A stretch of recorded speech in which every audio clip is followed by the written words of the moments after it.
Hey everyone, so I wanted to talk about something today that's, well, it's a bit personal, but I feel like it's super important and a lot of us probably go through it. It's all about my journey with self-exploration, getting to know my own body. It all started with simple curiosity, which I think is totally normal for anyone growing up. It was this new, private world I was discovering, and at first, it just felt natural. But then, the internet happened. I started looking things up, trying to understand what was going on with me, and I fell down this rabbit hole of crazy misinformation. I read all sorts of scary stuff online, articles, forum posts, you name it. People were saying it could make you sick, that it was morally wrong, that it would mess up your future relationships. Suddenly, this thing that felt natural was coated in layers of shame and guilt. I started to feel really anxious every time I even thought about it. It was like I was doing something terrible, something I had to hide at all costs. This constant feeling of guilt started to really affect me.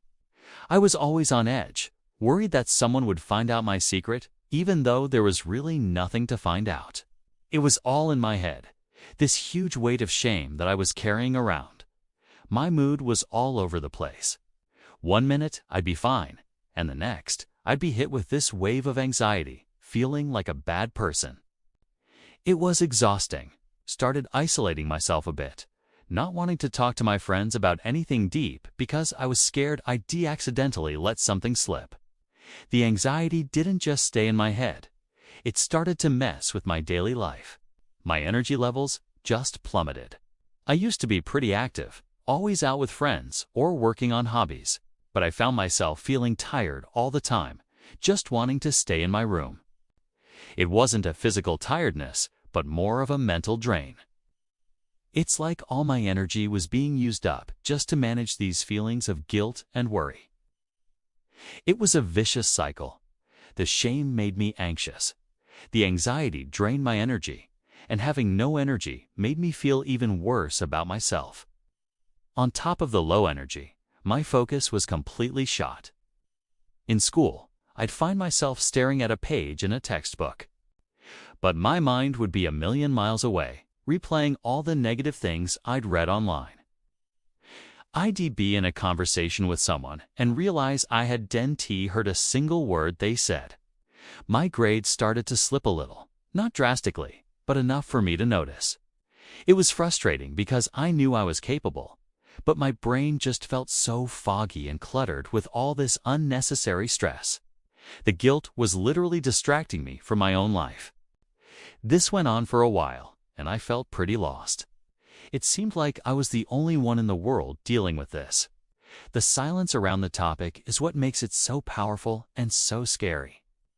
Because no one was talking about it, I assumed my experience was unique and that something was genuinely wrong with me. The misinformation I found online was presented as fact, and without any counter-argument, I just accepted it.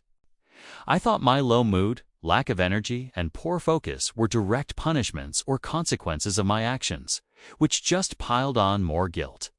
The turning point for me came slowly. It wasn't one single moment of revelation. It started with stumbling upon some more credible sources. I found articles and videos from health professionals, therapists, and educators who talked about human development in a really straightforward and non-judgmental way.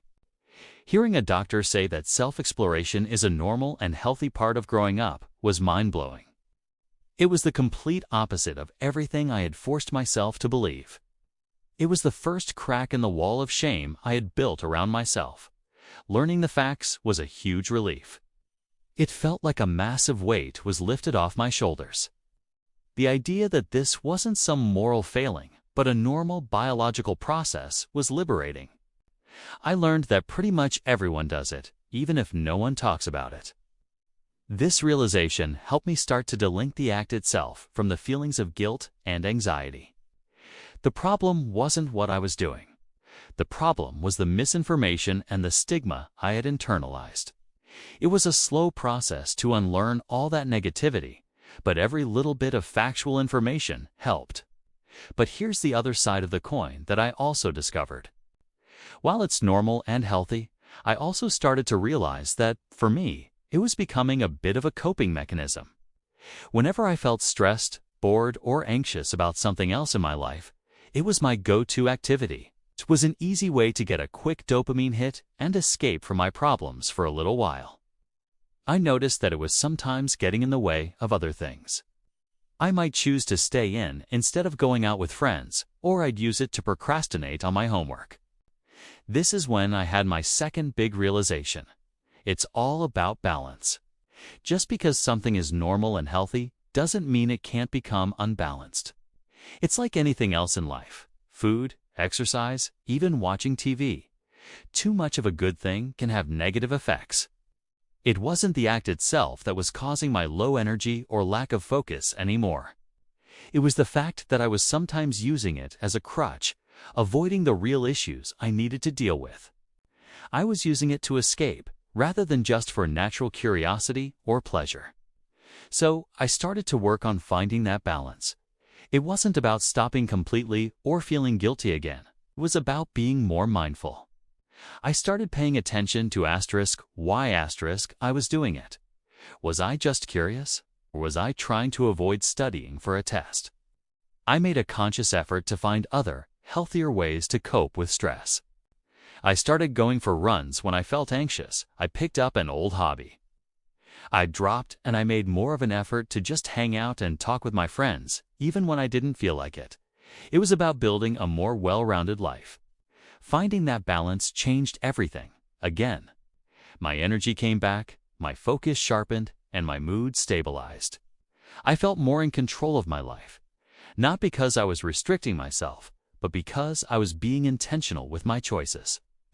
I was no longer a slave to misinformation or my own unhelpful coping patterns. I learned to accept this part of myself without shame, while also making sure it didn't take over my life. It's a part of who I am, but it doesn't define me. My life is so much bigger than that. So why am I sharing all of this? Because I know I'm not the only one who has gone through this. If you're watching this and you've ever felt anxious, guilty, or ashamed about this topic, please know that you are not alone and you are not a bad person. It is a completely normal part of being human. Be careful about where you get your information. Look for credible, scientific, and non-judgmental sources. And if you feel like it's impacting your life negatively, or if you're struggling with anxiety or guilt, please talk to someone you trust: a parent, a school counselor, a doctor, or a therapist.